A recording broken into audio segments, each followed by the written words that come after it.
Life is an unprofitable episode disturbing the blessed calm of non-existence. Arthur Schopenhauer.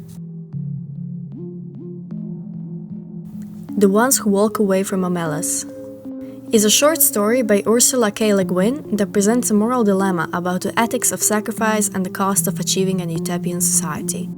The story is set in the fictional city of Omelas, a seemingly idyllic society with a population of happy and prosperous people. However, the story reveals that the city's happiness and prosperity are built on the suffering of a single child who is locked away in a basement and subjected to terrible conditions. The story describes the festivities and celebrations of the Omelas citizens, who are aware of the child's suffering but choose to ignore it in order to preserve their way of life. However, some citizens cannot bear to accept this situation and choose to walk away from Omelas, leaving the city forever. The story ends with the suggestion that these individuals continue to walk away from Omelas, never returning, and that this has been happening for a long time. The story raises important ethical questions about the morality of sacrificing an individual's well-being for the sake of happiness of others. It invites readers to reflect on the nature of justice and the sacrifices that we are willing to make in order to achieve it. One interpretation of the story is that it shows the moral cost of creating a society that relies on the suffering of one individual for the benefit of others. Antinatalists argue that bringing a child into the world inevitably involves exposing that child to suffering, and that it is morally wrong to subject someone to such harm without their consent. Similarly, the child in Omelas is not given a choice about their suffering, and is sacrificed for the sake of others. Antinatalism.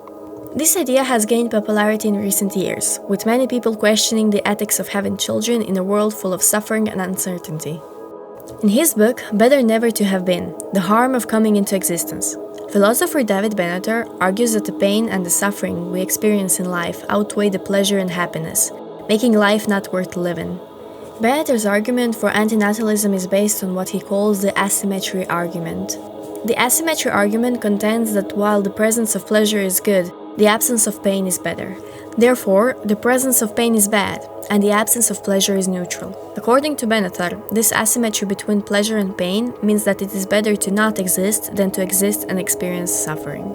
Benatar argues that life is characterized by more suffering than pleasure, and that this fact should lead us to conclude that it is morally wrong to bring new human beings into existence. He contends that life involves not only physical pain and suffering, but also psychological suffering such as anxiety, disappointment, and existential angst. Additionally, Benatar argues that even the pleasures of life are temporary and fleeting, and are ultimately outweighed by the suffering. Moreover, Benatar contends that the risks and uncertainties of life also make it morally wrong to create new human beings. He argues that parents cannot guarantee that their children will have good lives, and that even the best lives are still subject to the risks of harm and suffering. Therefore, creating new human beings is gamble with potentially serious consequences. This perspective is not new. Arthur Schopenhauer, a German philosopher, expressed a similar belief in his work, The World as Will and Representation. He wrote, "If children were brought into the world by an act of pure reason alone, would the human race continue to exist? Would not a man rather have so much sympathy with the coming generation as to spare it the burden of existence, or at any rate not to take it upon himself to impose that burden upon it in cold blood?" Schopenhauer was a prominent 19th century philosopher who argued that human life is essentially characterized by pain and suffering, and that desire for pleasure and happiness is ultimately futile. He believed that the fundamental nature of reality is a blind and irrational will, which drives all life to seek its own survival and propagation, regardless of the consequences.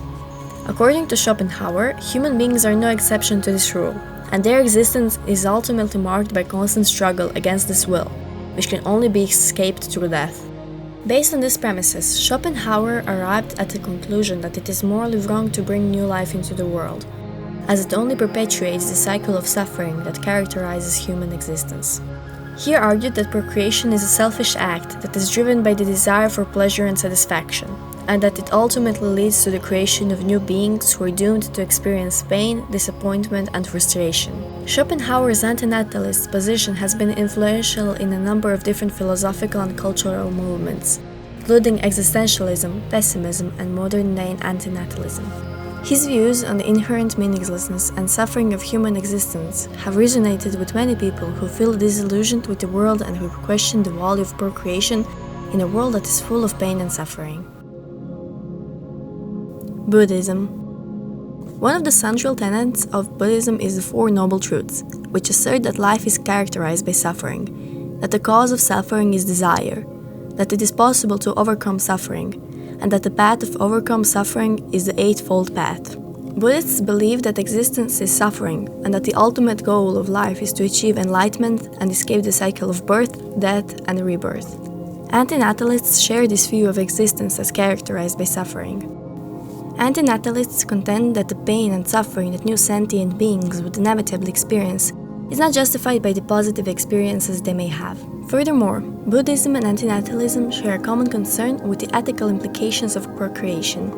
Buddhists believe that ethical living involves avoiding harmful actions and promoting actions that reduce suffering. Antinatalists similarly argue that it is ethically wrong to bring new sentient beings into existence because it imposes harm on them without their consent.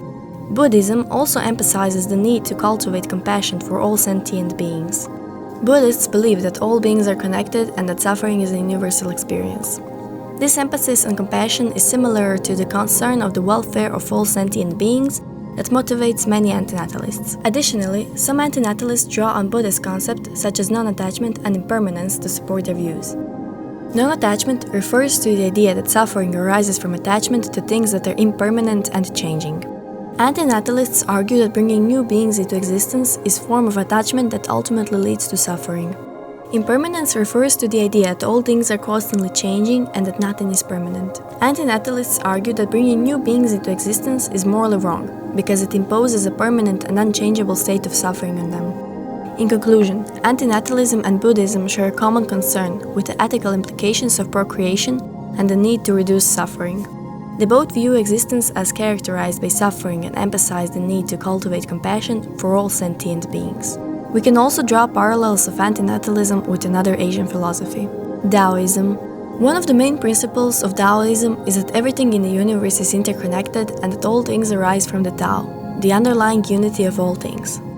Daoism sees the universe as a natural process and encourages humans to live in harmony with that process rather than trying to dominate or control it.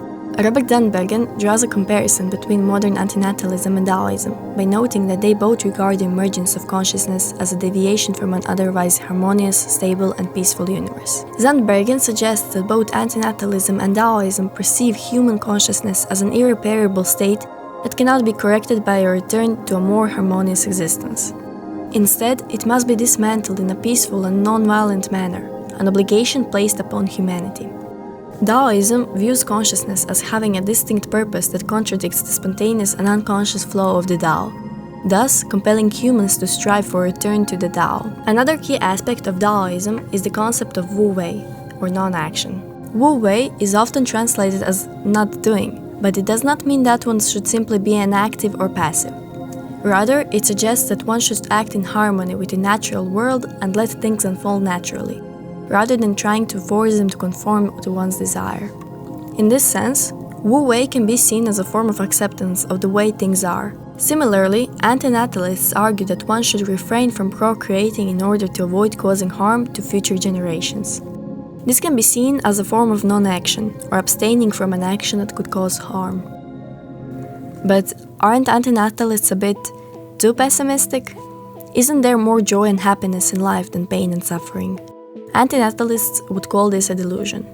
More precisely, a delusion caused by Pollyanna principle.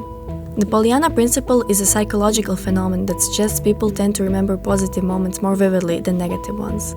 It may cause people to overestimate the benefits of existence and downplay the harms. Antinatalists argue that people tend to focus on the positive aspects of life, such as pleasure, happiness, and fulfillment, while ignoring the negative aspects such as disease, aging, and death.